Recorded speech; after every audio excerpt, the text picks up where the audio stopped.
Merhaba arkadaşlar. Bugünkü videomuzda 282 Bomur Jumbo makinemizin fren ve direksiyon sistemini inceleyeceğiz.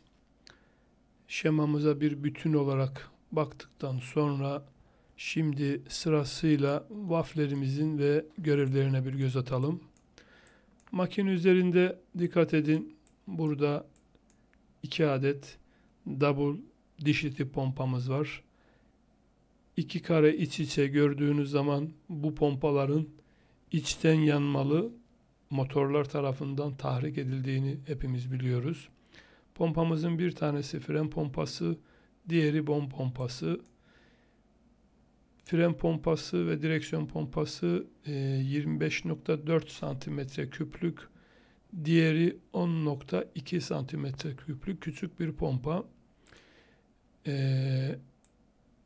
Bu pompa bom valflerini kontrol ediyor. Makinenin seyir halinde bom hareketlerini yapmak için yerleştirilmiş bir pompa. Bugün biz diğer pompamızın görevine bakalım.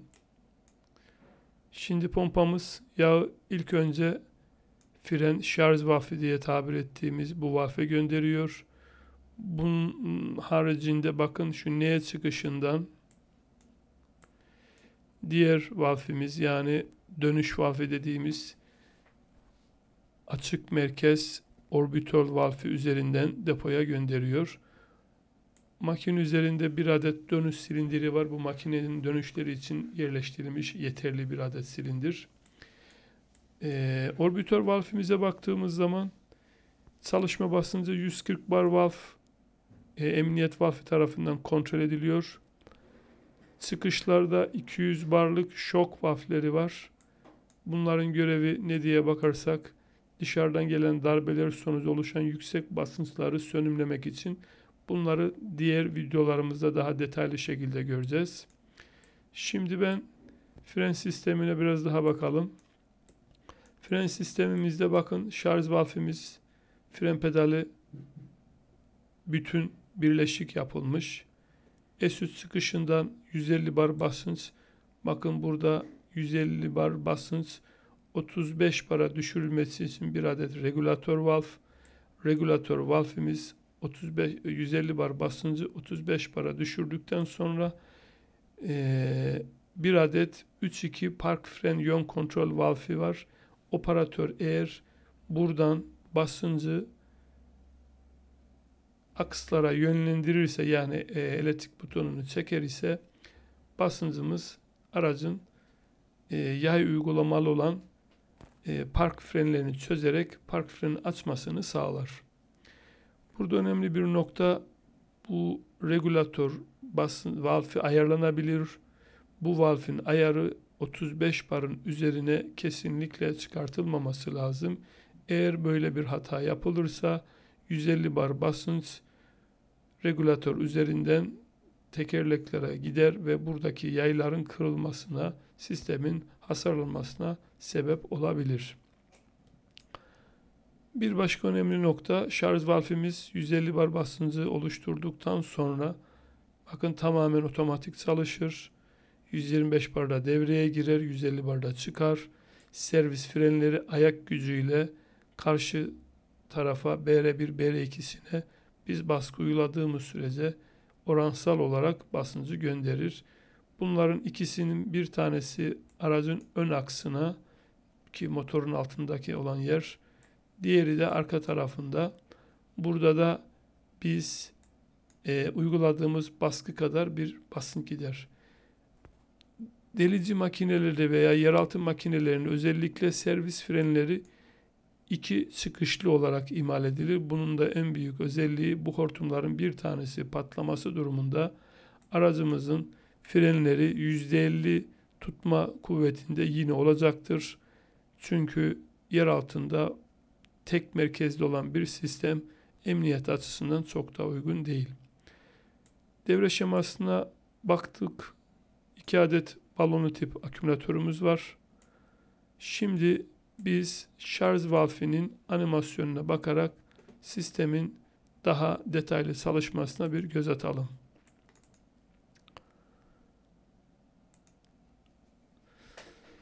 Bu araçtaki şarj valfi Bosch Rexroth tarafından üretilmiş LT17 serisi çift devreli güç fren valfi. Neden çift devreli diyoruz? Çünkü servis ve şarj valfi birleşik olarak imal edilmiş.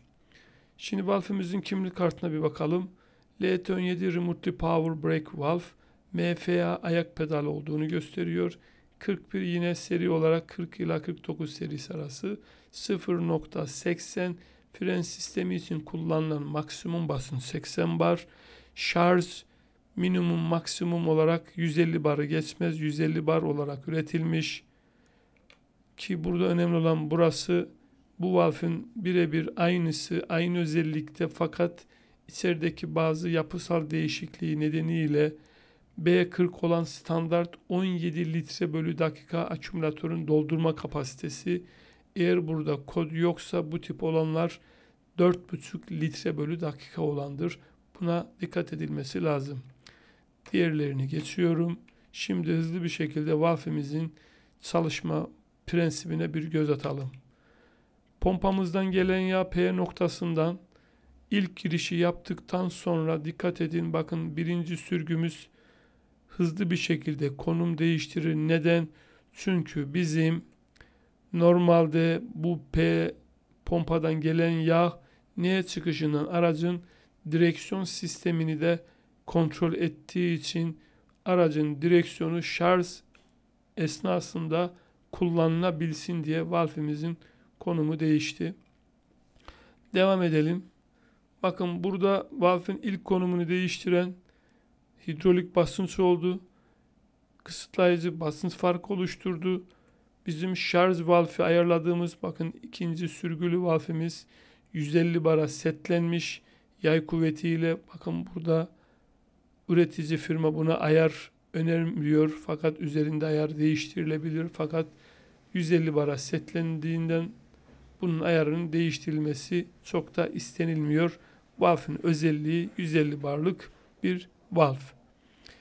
150 bar basınç oluşana kadar dikkat edin. Bizim nerelerde olacak? 2 adet akümülatörümüz 150 bar dolumlar tamamlanana kadar basıncımız çıkmaya devam ediyor. Hızlı bir şekilde bu dolum yapıldıktan sonra bakın bu valfimiz artık konum değiştirecek. Bu valfin konum değiştirmesiyle dikkat edin, bu basınç bizim birinci valfimizin üzerine sürekli devam etmekte. Valfin konum değiştirmesiyle birinci valfimiz üzerindeki basıncın kalkmasıyla bizim ana sürgümüz artık pompamızı depo hattı, yani ne hattına göndermiştir. Şimdi valflerimizin konumuna bakalım. Şarj valfimizin pozisyonu değişti. 150 bar basıncımız burada hazır. 150 bar basıncın geri gelmemesi için çek valfimiz kapalı. Şimdi 150 bar basıncımız S300 çıkışından, yani devre şemasına bakmıştık. Regülatör üzerine hazırda bekliyor. Regülatör üzerinden 35 bara düşürülerek park fren valf üzerinde hazırda bekliyor. Diğer 150 bar basıncımız, bakın servis fren pedalleri sürgü altında 150 barda hazırda bekliyor.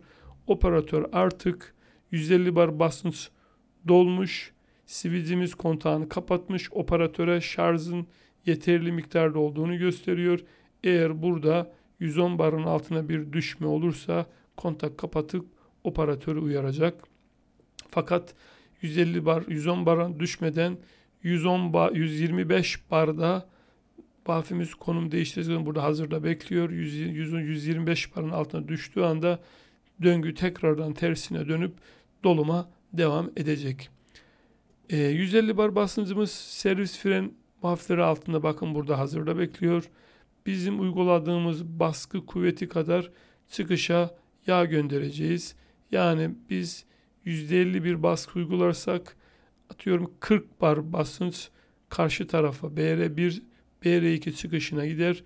Yine burada regülatör vazifesi yapan şu pilot 40 bardan sonra 150 barın daha karşı tarafa geçmemesi için valfimizi nötr konuma alır. Valfimiz 40 bardan fazla göndermez. Tam baskı uygularsak 80 bar geçer. 80 bardan sonra valfi yine nötr konuma getirir. Bu valf genel olarak yapısı böyle.